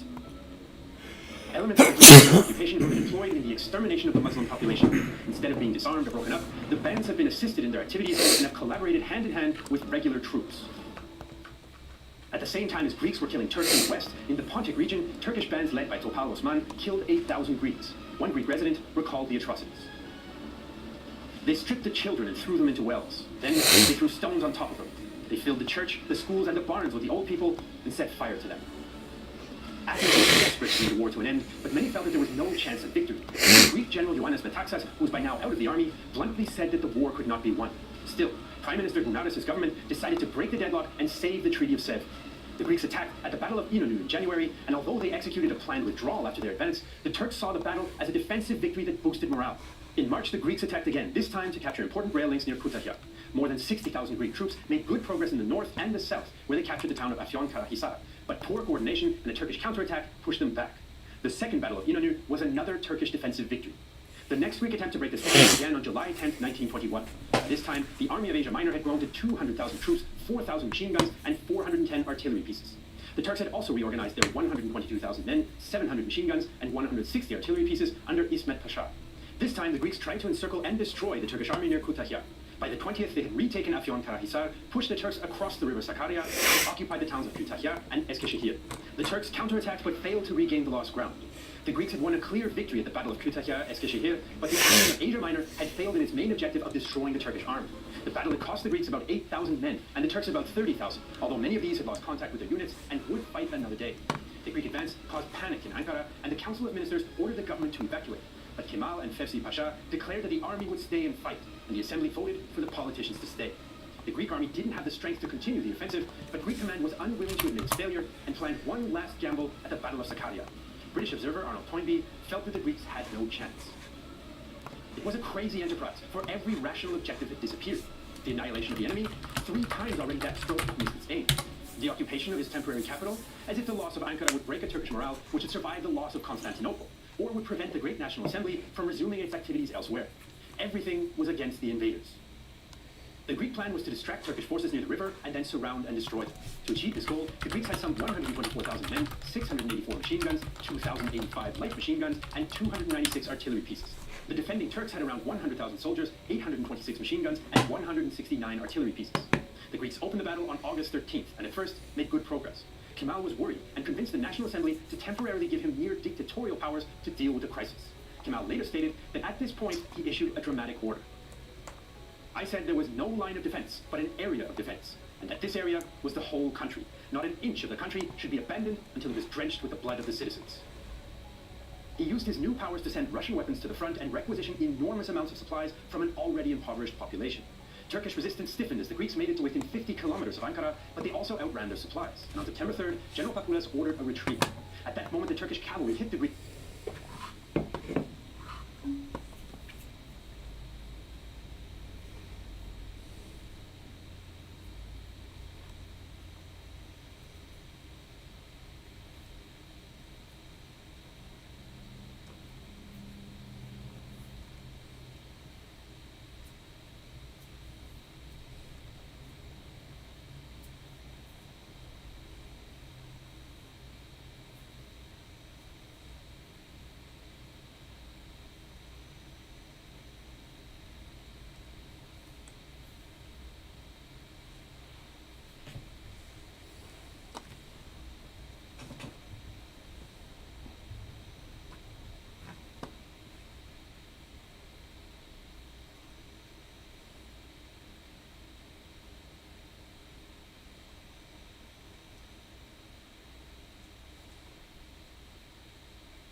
find great prices, deals, and rewards no matter how you shop.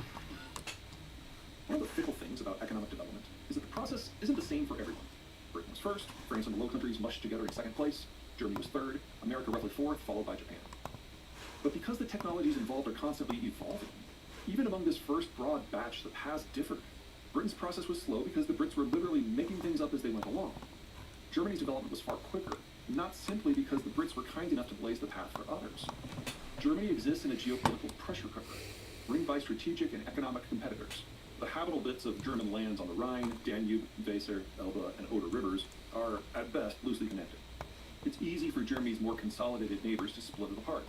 If Germany fails to press every economic development process to the limit, it is overwhelmed. So the German industrialization experience of the late 1800s and early 1900s was absolutely frenetic. Germany also had some significant geographic advantages over the Brits when it came to capital generation and supply chain management. The German river system, in particular the Rhine-Ruhr system of Western Germany, is the densest network of naturally navigable waterways in the world. It is perfect for industrialization.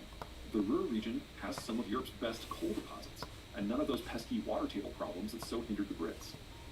Add it up, and German industrialization was less a meander and more of a nervous, I think someone is following me jog. The Americans' process was far slower, nearly as slow as the Brits, but for wildly different reasons. While the German industrialization process didn't really get going until the 1830s, the really intense part was between 1880 and 1915. In the United States, the beginning of the process, the start of the railroad era, was similarly in 1830. But American cities were not fully industrialized until the 1930s, and the American countryside not until the 1960s. In many ways, the American experience was an inverse image of the German one. There was no geopolitical pressure, so no need to speed things along. And while the Germans had a very dense industrial riverine and population footprint, the Americans were all sprawled out. The useful lands of the United States are about 25 times the area of the useful lands of pre-World War I Germany. And the Americans didn't have anything resembling a state industrial policy until they were in World War II. For the Americans, everything has always been rather la-da. Japan was a latecomer to the first round, not really gaining traction until the Meiji Restoration of 1868 gutted the old feudal order. But like the Germans, the Japanese shot ahead quickly out of necessity. The home islands are poor in pretty much every imaginable raw material, so Japan had no choice but to forge an empire in order to secure the materials required for industrialization. Since that meant taking other people's stuff, the Japanese had no choice but to move very quickly. The Koreans were early victims of the Japanese expansion and remained colonized until the Hiroshima and Nagasaki bombings freed them. They then went on to be among the order's most enthusiastic participants, becoming the vanguard of industrialization's second major wave. Their industrialization path can be best defined as a panicky sprint. The Koreans, even today, are desperate to protect their sovereignty from all things Japanese. Singapore followed nearly a Korean path for similar reasons, with the part of the Japanese villain being played by Malaysia. Vietnam prioritized political unity over economic development, and so remained pre-industrialized and poor until the 1990s, unless you're in Ho Chi Minh City, aka Saigon, in which case you were industrialized a century ago, courtesy of French capital. Even in 2022, Vietnam feels less like two different countries and more like two different planets. Thailand, far more historically confident in its ability to repel invaders, the country's core is ringed by jungle mountains, lies somewhere between both in terms of pacing and outcome.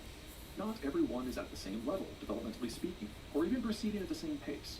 This could be awful, in that countries that are further along tend to have more oomph to their economic systems in terms of productivity, wealth, and diversification, and can use that oomph to lord over less advanced systems. Welcome to colonialism. But this differentiation can also be great, in that if the macro-strategic environment doesn't allow traditional colonialism, like, say, the American-led global order, there are hefty arguments to be made for manufacturing integration. Between the changed geostrategic environment of the order and the rise of containerized shipping, the security and cost concerns that have prevented meaningful cross-border integration since the dawn of time have finally unclenched. In any manufactured product that has more than one piece, there are opportunities for efficiency. Take something really simple, a wooden top. There's the conical spinny thing and the rod-like spindle, typically glued together. While it is reasonable to expect the cone and the rod to be fashioned by the same woodworker, said woodworker probably didn't make the glue. Two different skill sets, two different price points. Paint said top, and we're already up to 3. Apply that basic concept of specialization to a cell phone. Display screen, battery, transformer, wiring, sensors, camera, modem, data processor, system on a chip. That last is a fancy little gadget that includes a video processor, a display processor, a graphics processor, and the phone's central processing unit. Nobody would expect one worker to be able to make all of it. Nobody would expect the worker who plugs in the relatively low-tech wiring to be compensated at the same rate as the worker who fine-tunes the sensors. Imagine if all the pieces were made in Japan, a country with a per capita income of some $41,000. That system on a chip would be pretty fly, and it should be. The Japanese excel at complex microelectronic work. But it stretches the mind to think that there might be some Japanese dude who loves to run an injection mold system to make the phone case for $1 an hour. It would be like Lady Gaga teaching piano lessons to 4-year-olds. The combination of cheap, sacrosanct shipping and nearly endless workforce variety enable manufacturers to split apart their supply chains into ever more complex, more discrete steps. If you were to trace the full supply chain of a car, here's the short version. Metals including platinum, chrome, and aluminum, wrapped in soldered wires, a full diagnostic and performance-enhancing computer system, rubber for the tires, synthetic fabrics made of petroleum, plastics for the interior, glass and mirrors, gears and pistons, ball bearings, and injection molded buttons to turn the radio all the way up to 11. Each of these, and each of the 30,000 other parts that go into a standard passenger vehicle I did not list, has its own highly customized workforce and its own supply chain. Each part has to be assembled into an intermediate product, air conditioning, engine, lighting, by its own workforce, and then assembled into another intermediate product, dashboard, car frame, by its own workforce, and on until the whole mess of stuff finally reaches assembly. The supply chains of U.S. automaker Ford are among the most complex of any firm in existence, touting more than 60 countries and 1,300 direct suppliers that together have more than 4,400 manufacturing sites. If final assembly happens in Chongqing, China, the vehicle will be shipped down the Yangtze for 8 to 11 days, to at Shanghai for a few days, then get sent on to Los Angeles with a sailing time of 20 days, before getting loaded onto a train en route to a regional distribution center, and finally one of those specialized trucks you see on the interstate that shuttles the final product from the rail yard to the dealership. Even once the car is finished, it still takes about 6 weeks to get to a point of sale. The insurance for the ship most likely came from London, and the regulations that make sure that the gas cap won't somehow murder you in your sleep came from the European Union. At each step, the need for inputs expands. At each step, the differentiation of the input stream expands. At each step, the demand for supporting infrastructure expands. At each step, the need for petroleum to fuel everything expands. All this occurred in bits and pieces between the Americans and their core Cold War allies throughout the 1950s, 1960s, 1970s, and 1980s. But with the Cold War's end, the scope for the differentiation became truly global, and the pace accelerated to lightning speeds. Such increases in complexity and value now play out across every manufactured product. In the 20 years following 1996, a period that includes the Great Recession, global maritime trade doubled by volume and tripled by value. Trade that to that point had required 5 millennia to build. Everything didn't simply get bigger in the post-Cold War globalized world. Everything got faster as well.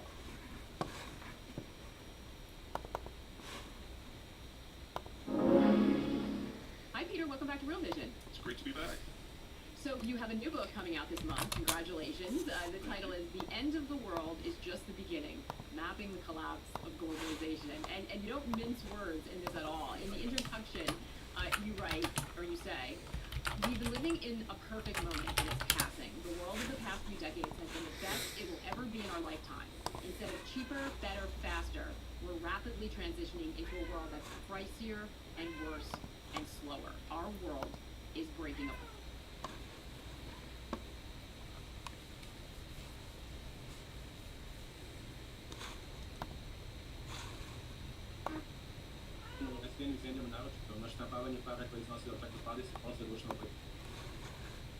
Je i Srbija napravila takvu vrstu nagodbe?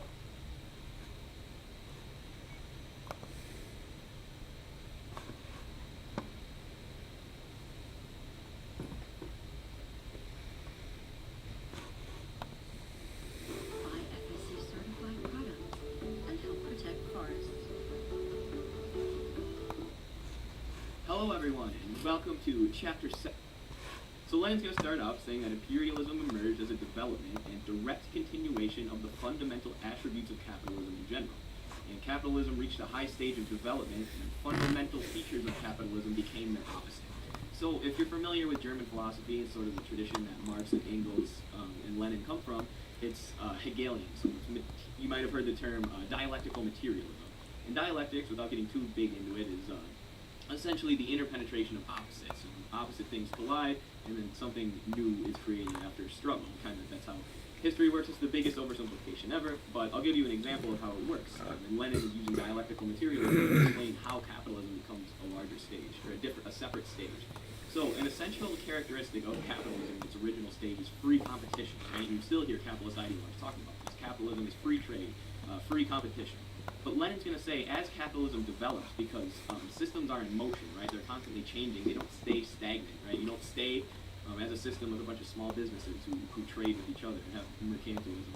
It develops, and these businesses grow, and in the market system, they kill each other off, right? And they seek to monopolize, because these are all private institutions seeking their own personal gain. So they want to kill off other institutions in the market, and they're going to monopolize.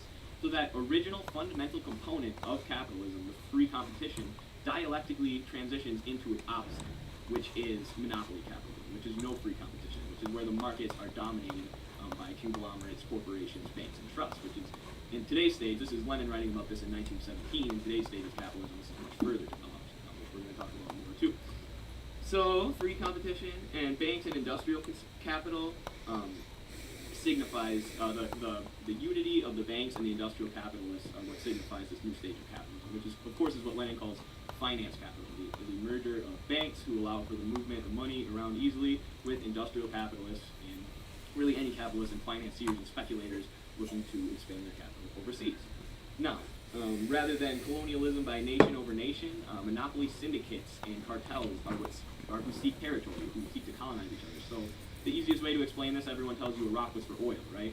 So they gave us political motivation for going into the war. They gave us political propaganda, right? Saddam's a dictator. He has WMDs, his human rights abuses. Don't you care about the Iraqis? But the underlying thing they wanted was oil and other resources and more territory for the finance capitalists, for the U.S. bankers, and for the oil industry, for the coke players and such. So they went into a war against Saddam Hussein, who wanted more oil quotas, who wanted to sell more oil to the U.S., messing with the profits of the private capitalists. So they used the U.S. to overthrow Iraq and get that territory. So without looking at the underlying economic side of it, without looking at what the finance capitalists and the industrial capitalists want, you can't understand why nations actually do these things, right? You need to look at the political economy as well as the political side. You know, look at what George Bush is telling you, but then look at the oil executives who have been financing George Bush since he got into politics, right? The politicians are nothing but puppets of the finance capitalists.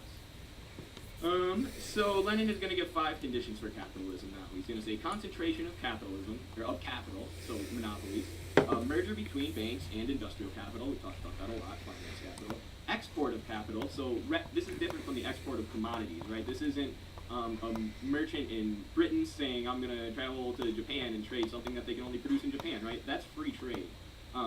This is exporting capital.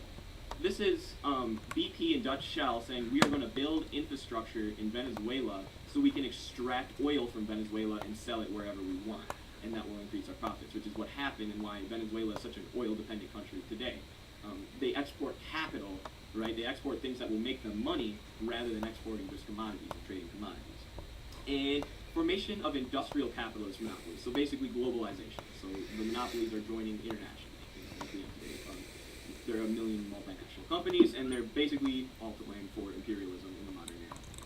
And full territorial conquest of land. So this means every single piece of land has now been divided, so the capitalists are going to fight each other over it.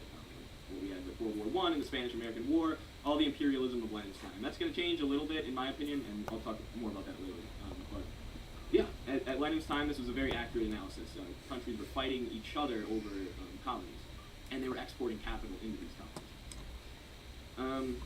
This is undoubtedly a special stage, Lenin says, and another good explanation of dialectics, and to think how Lenin's arguing here, think about water. Right? You have a cup of water, and if it's 60 degrees, and you lower the temperature 1 degree every time, the water's going to get colder, and it's going to change, right? It's going to change its substance because it's going to have the absence of heat. But once you take enough heat away, which is like, what, 32 degrees Fahrenheit or whatever? I don't know, I'm in the U.S. It freezes. right? So once it's changing, but it's not becoming something new. But eventually, once you hit a certain amount of change, it freezes and it becomes something different. And that's what's happening with capitalism. It's developed and developed and developed, and now it's something different from what it fundamentally was, which was this free trade, and now it's the domination of monopolies, the exact opposite of what it originally was and what it intended to be. So, and Lenin said it can't be definitely established, but when this occurred, but it can be proven by macroeconomic statistics, and I've spared you a lot of Lenin statistics because they're, I'm just giving a brief explanation of them. Read the book for yourself if you want to understand how from 1850 to 1917, when Lenin writes this, how capital concentrated, and of course that still happened today. It's very well concentrated in the West, and now the East is looking to kind of grow out of that with what China's doing in the Belt Road Project and whatnot, and we'll talk about that a little bit later too. So Lenin is now going to start critiquing Kautsky.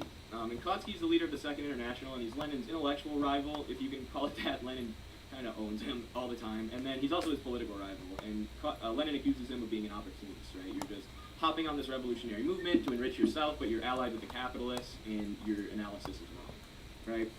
So in some ways I compare him to Bernie, but also it's not like Bernie, because at the time, this was revolutionary Russia, and Kautsky was advocating for Bernie-style policies, whereas Bernie is advocating for policies that get him called a radical communist.